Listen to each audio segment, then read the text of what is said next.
السلام علیکم ورحمۃ اللہ۔ بسم اللہ الرحمن الرحیم۔ کتاب مشکوٰۃ المصابیح اور ایمان کے بارے میں ہم پڑھ رہے ہیں۔ پہلی فصل کی حدیث نمبر 8 حضرت ابن عباس رضی اللہ تعالی عنہ سے روایت ہے۔ وعن ابن عباس ابن عبد المطلب قال قال رسول اللہ صلی اللہ علیہ وسلم ذاق طعم الایمان من رضی باللہ ربا وبالاسلام دینا وبمحمد صلی اللہ علیہ وسلم رسولا، رواہ مسلم۔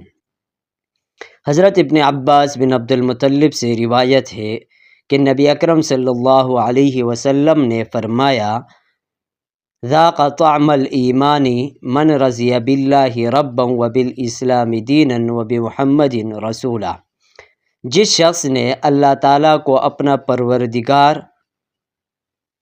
اسلام کو اپنا دین اور محمد صلی اللہ علیہ وسلم کو اپنا رسول خوشی سے مان لیا تو سمجھ لو کہ اس نے ایمان کا ذائقہ چکھ لیا۔ اب آتے ہیں اس حدیث کے ترجمے کے بعد اس کی تشریح کی طرف۔ شروع میں حضرت عباس ابن عبد المطلب نے اس کو روایت کیا ہے۔ حضرت عباس رضی اللہ تعالی عنہ رسول اللہ صلی اللہ علیہ وسلم کے چاچا ہیں، 2 سال ان سے عمر میں بڑے ہیں۔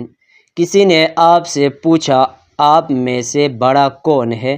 تو آپ رضی اللہ تعالی عنہ نے فرمایا، نبی اکرم صلی اللہ علیہ وسلم بڑے ہیں، البتہ میں اسن یعنی عمر کے لحاظ سے ان سے زیادہ ہوں۔ یہ ان کی ذکاوت تھی۔ قدیم الاسلام تھے، یعنی اسلام پہلے سے لا چکے تھے مگر اسلام کو چھپاتے تھے۔ فتح مکہ سے کچھ قبل ہجرت کر کے اظہار کیا اسلام کا، اور ان کی والدہ پہلی خاتون ہے جنہوں نے بیت اللہ کو غلاف پہنانے کا طریقہ رائج کیا۔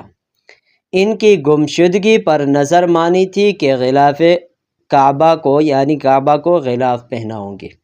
حضرت عباس رضی اللہ تعالی عنہ کی عمر 88 سال تھی اور سن 32 ہجری میں آپ کا انتقال ہوا اور جنت البقیع میں مدفون ہوئے۔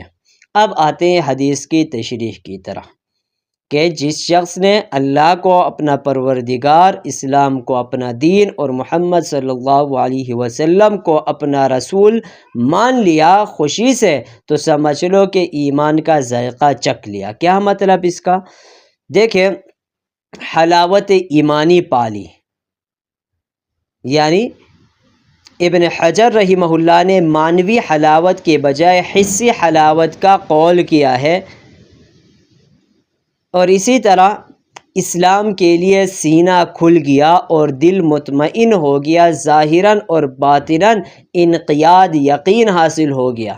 باللہ رباً، اللہ کی ربوبیت پر راضی، اس طرح کہ نہ شکایت کی اور نہ حکایت، ہر حالت پر اور ہر زمانے کی ہر حکم پر راضی رہے، اسلام پر راضی، اس طرح کے تمام احکامات کو بلا چوں و چرا بجا لائے، رسول اللہ صلی اللہ علیہ وسلم پر راضی، اس طرح کے طبعی طور پر بھی، عقلی طور پر بھی، حسی طور پر بھی رسول اللہ صلی اللہ علیہ وسلم سے محبت ہو، آپ صلی اللہ علیہ وسلم کی سنت اور آپ صلی اللہ علیہ وسلم کے طریقے پسند ہو، تو یہ اللہ تعالیٰ کو اور رسول اللہ صلی اللہ علیہ وسلم کو اور اسلام کو اپنا دین ماننا ہے۔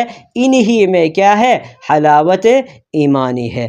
امید ہے یہ حدیث بھی آپ کو سمجھ میں آ گئی ہوگی۔ انشاءاللہ ہمیشہ ہمارے ساتھ رہیے گا۔ اسی طرح روزانہ مختصر ایک حدیث کا درس ہوتا ہے، اس میں شامل ہو جائیں گے آپ بھی۔ والسلام علیکم ورحمۃ اللہ۔